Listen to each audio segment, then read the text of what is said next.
Okay. तो सबको पता है कि फ्लिपकार्ट और अमेज़ॉन पे सेल आने वाली है, बस कल से ही शुरू हो जाएगी। जो फ्लिपकार्ट के प्लस मेंबर्स हैं और प्राइम मेंबर्स के लिए और नॉर्मल फ्लिपकार्ट के मेंबर्स के लिए 23rd से स्टार्ट होगी सेल। ठीक है। तो प्री बुक का उस पर एक ऑफर चल रहा था दोनों पे ही, आजकल अमेज़ॉन ने भी शुरू कर दिया। फ्लिपकार्ट का ये ओरिजिनल आइडिया था, काफ़ी टाइम से चल रहा है कि 1 रुपये दे के आप कोई डील को प्री बुक कर सकते हो और फिर सेल वाले डेट को रिमेनिंग पेमेंट करके उस प्रोडक्ट को घर मंगा सकते हो।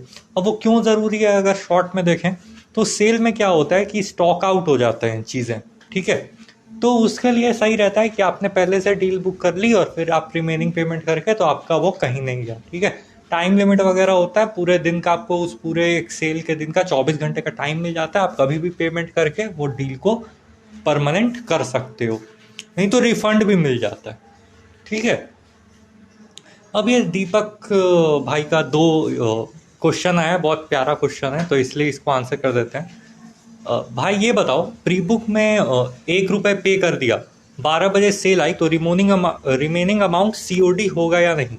अब देखो, इसका थोड़ा सा ट्विस्टेड आंसर है। इसका ये आंसर है कि जो 1 रुपये पे करने हैं वो तो प्रीपेड ही पे करने हैं, मतलब आप किसी कार्ड से पे कर दो, किसी UPI से पे कर दो वगैरह वगैरह। लेकिन जो इसका रिमेनिंग अमाउंट होगा ना, वो सेल पे और प्रोडक्ट पे डिपेंड करेगा। अगर दोपहर 12 बजे, रात 12 बजे सेल आई और उसमें वो जो प्रोडक्ट है जो आपको रिमेनिंग पेमेंट करने का ऑप्शन आ रहा है, वो अगर सिर्फ प्रीपेड मोड पे आया तो आपको सिर्फ प्रीपेड करना होगा, नहीं तो कैश ऑन डिलीवरी भी होता है। पिछले बिग बिलियन डे सेल में जो मैंने प्री बुक किया था वो कैश ऑन डिलीवरी से भी आया था, तो इसीलिए वो आपको उस समय देखना होगा। तो मेरी सलाह अगर बोलोगे तो यही है, 1 रुपये देके प्री बुक कर लो। अगर आपको नहीं करना होगा ना, मतलब ऑनलाइन पेमेंट, तो मत करना, क्योंकि वो 1 रुपये एक तो रिफंड भी हो जाते हैं।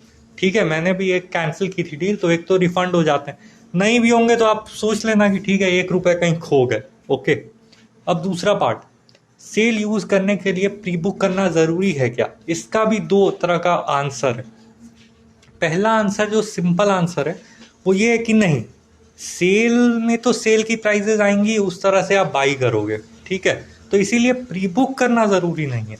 लेकिन इसका दूसरा पार्ट और इम्पॉर्टेंट पार्ट ये है आंसर का कि कोई कोई जो प्रोडक्ट्स हैं वो प्री बुक में स्पेशल प्राइजेस पे होते हैं।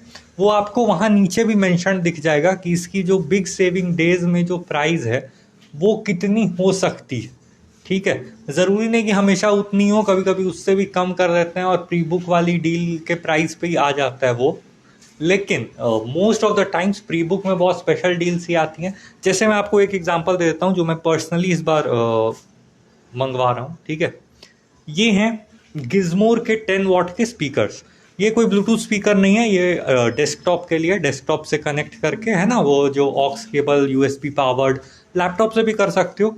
तो ये देखो, इसमें जो प्री बुक की डील है ये 399 पे शो हो रही है। प्री बुक का ऑप्शन आ रहा है आपको और 15 डेज की ये लोएस्ट प्राइस है। ये सब भी आजकल फ्लिपकार्ट ने थोड़ा अच्छा कर दिया है, वो इतना बता देते हैं। ठीक है। लेकिन अब इम्पॉर्टेंट चीज़ जो देखना है कि पे 1 नाउ और 398 बैलेंस 23 जुलाई को आपको पे करना है। अब देखो, जो इम्पॉर्टेंट है वो ये है कि यहाँ पे देखो, बिग सेविंग डेज प्राइस 549। ठीक है।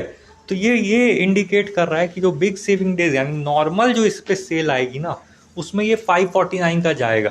अब देखो, वो सेल की नहीं हुई क्योंकि मैं इसको थोड़े दिन से ट्रैक कर रहा हूँ और ये नॉर्मली 549 में मिल जाती है। ठीक है। 599 549 में नॉर्मली मिल जाती है, तो ये कोई बहुत बड़ी सेल की प्राइस नहीं हुई, लेकिन ये इंडिकेटिव आपको बता रहा है कि इतने के अराउंड होगी। तो इसमें तो बहुत ही फ़ायदा दिख रहा है कि आप प्री बुक कर लो तो स्टॉक पड़ा रहेगा, ले लो। एक जो नेगेटिव पॉइंट है प्री बुक करने का वो क्या है। ठीक है। अब मुझे उसकी इस बार की टर्म एंड कंडीशन मिल ही नहीं रही है, लेकिन मैं पिछले बार के बिग बिलियन डेज से आपको बता देता हूँ। अगर आपको किसी और यूट्यूब चैनल पे इस बार की टर्म एंड कंडीशन मिल जाए तो ज़रूर से चेकआउट करना। लेकिन पिछले साल जो बिग बिलियन डेज थे उसमें ये था कि जब आप प्री बुक करोगे प्रोडक्ट को तो आप कार्ड डिस्काउंट्स नहीं यूज़ कर सकते पेमेंट के टाइम।